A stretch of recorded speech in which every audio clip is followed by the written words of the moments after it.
aujourd'hui at the Bibliothèque Multiculturelle de Laval. We have the chance to have Stéphanie Harvey, or also known as Miss Harvey.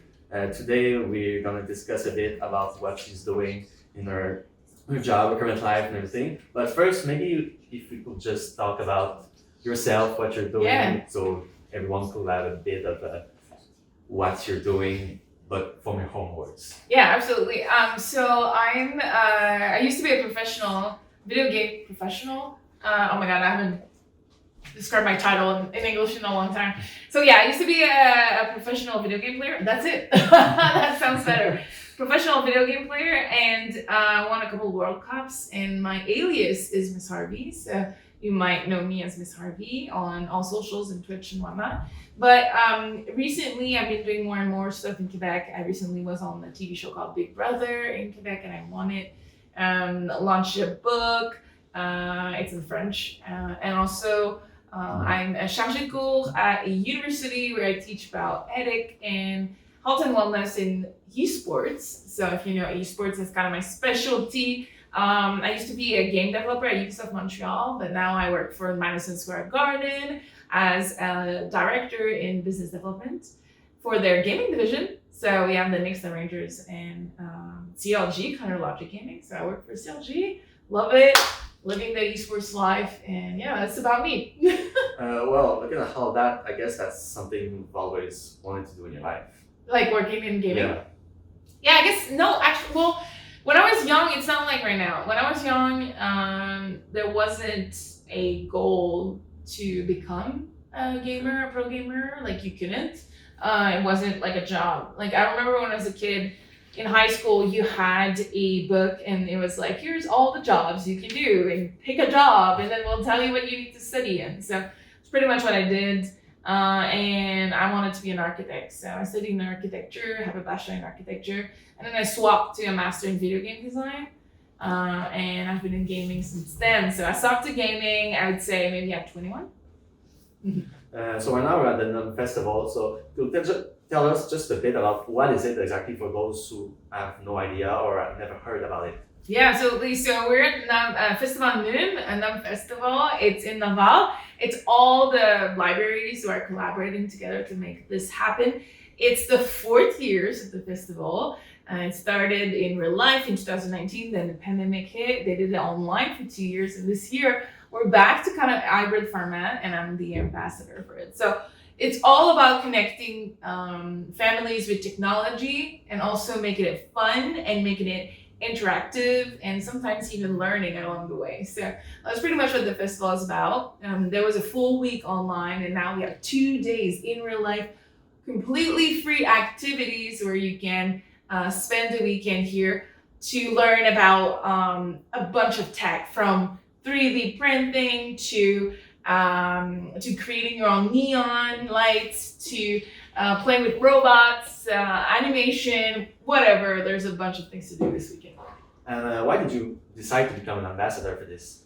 It was really important. Well, everything that touches technology for me is super important. I think that we as humans sometimes associate technology with something negative, but I think it's the opposite. I love to see technology as something that empowers us, that makes us live activities, and improve our life. And I really think that a festival like this can teach people to see technology in a positive and enlightening way.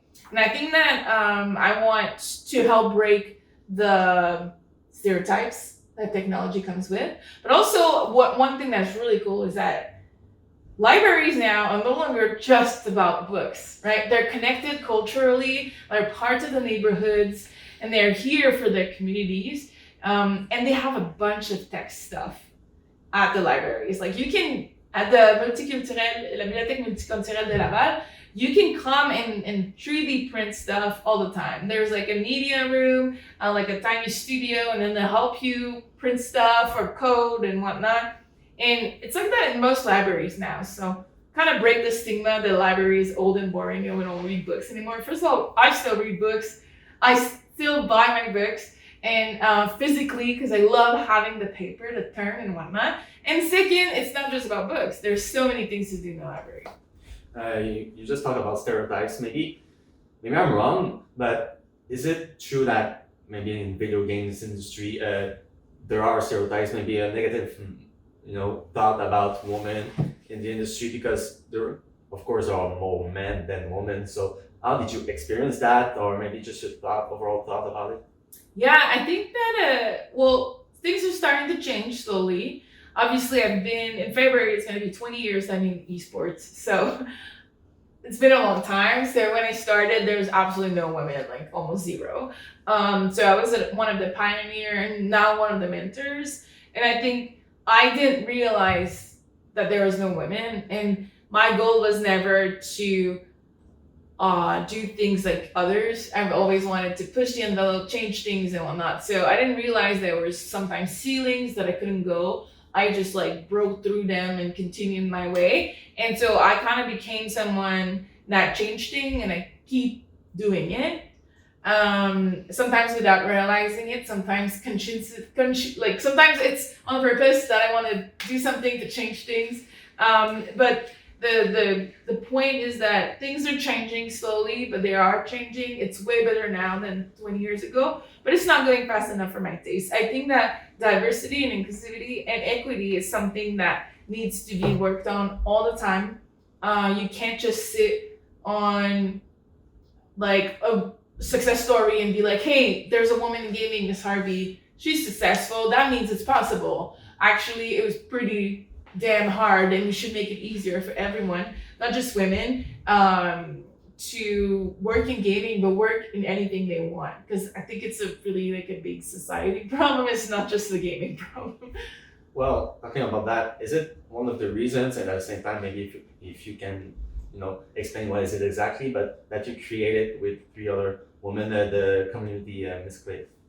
Yeah, so in 2013, I launched Miss Click with 3 of my friends. Actually, they weren't my friends then. I was just thought they were really influential and awesome women in the industry. And I was like, let's make something together to change the space. And yeah, I wanted to unite women together instead of pitching each other against each other, which is what the community always tells us. Like, you're not, like, I would have articles that, and then comments would be like, yeah, but let's say I won a World Cup, the first comment would be like, yeah, but she's not hot as the number 2 team, and the number 2 team should have won because they're hotter, or like, things like that. And it really doesn't matter in a context of like competition, but it was always related to comparing women against each other and always thinking that this woman was better and more beautiful or smarter or more talented and whatnot.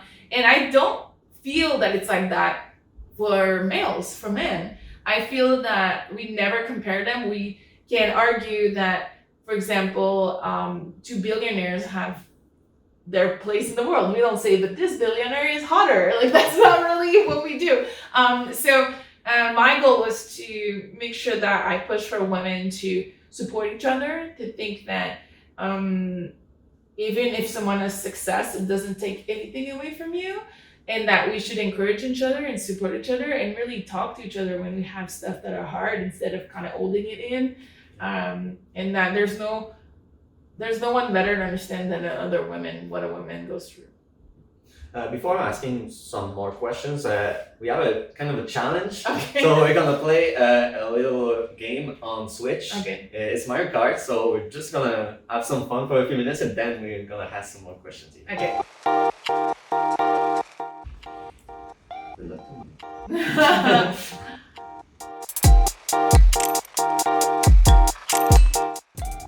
Oh, that's you! You and I are head to head.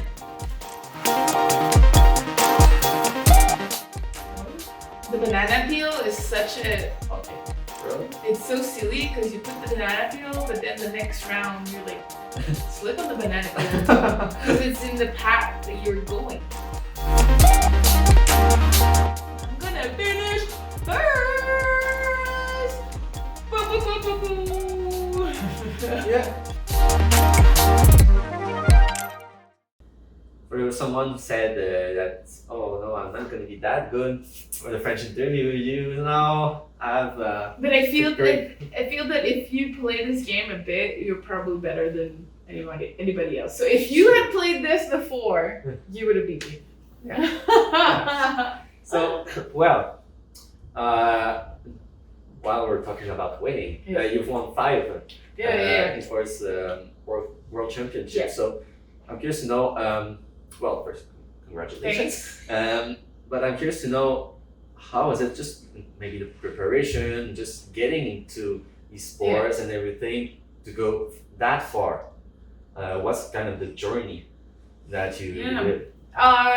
Honestly, it's pretty much the same as a professional athlete, but the main difference is that once you're a pro, it's pretty the same.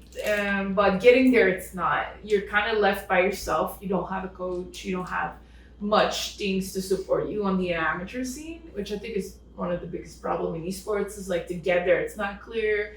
Every game is different. It's pretty complicated.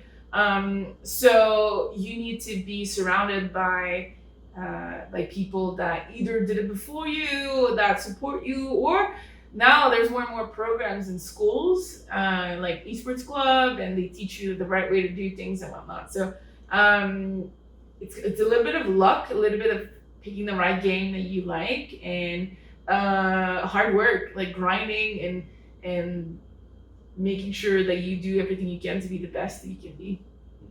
Do you feel, I'm just thinking about this right now, do you feel that it will have maybe changed your path if there was those kind of classes at the time you got into it? Yeah, if there was support in my life and in my career, in school or in the amateur scene somewhere, even after school and whatnot, it would probably have changed my career. I don't know how, but it would have been a totally different experience. I learned everything as I went. I'm self-made. I did not have the right way to do things for so long, but I still won World Cups with it. So you think you're doing the right thing because you won cups while doing that, but it's not always the optimal way to do things. So from communication with teammates to good habits and healthy habits, like sleep schedule and eating habits and whatnot. Like I learned all of that in my 30s when I started working with professionals. And so it was kind of not the best for me to compete in that environment, but I still managed to do it, which is kind of interesting. How is it like perform in the championships? Is it the same way, like for example, the NHL playoffs? Is it the same pattern? Like you face up against another video gamer, and then you win. You go on to the next round against another competitor. How does that work? So when you do professional competition, and even like semi-pro and amateur, there's different ways of seeing it. Sometimes you can do competition that's more like the Olympics or World Cup, which is like it's a one-day thing or it's a 1 week thing, and then everything is over after a week. But sometimes it's also like a league, like the NHL, where you have to win multiple matches throughout a season, and then you reach playoffs and that kind of stuff. So it really depends on the game. It depends on the kind of tournaments you're entering. Sometimes the tournaments are straight up in the game. Like if you take Fortnite, you just jump in, you play right there. But if you take my game, which is Counter-Strike, you have to go to other websites like third parties, applications and whatnot, and register there for competition. So whatever the game that you like, you have to Google how to compete. It's as complicated as that right now. For any person, but especially maybe girls or women that are watching you, do you have any advice that you will give them to just maybe continue to dream and pursue their dream to get into the industry? I have 2 advice I like to talk about all the time, which the first one is like, don't compare yourself. It's so easy now with maybe social media and whatnot to compare yourself and be like, I'm not as good and whatnot. And you're always seeing the top of the iceberg, right? You're not seeing when people are struggling and whatnot. So do not compare yourself because it's not realistic.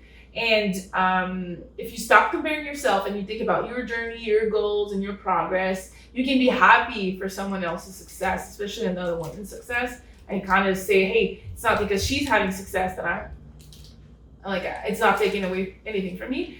So that's one thing. And the second thing is find your tribe. Is it your best friend? Is it your family? Is it someone in the community?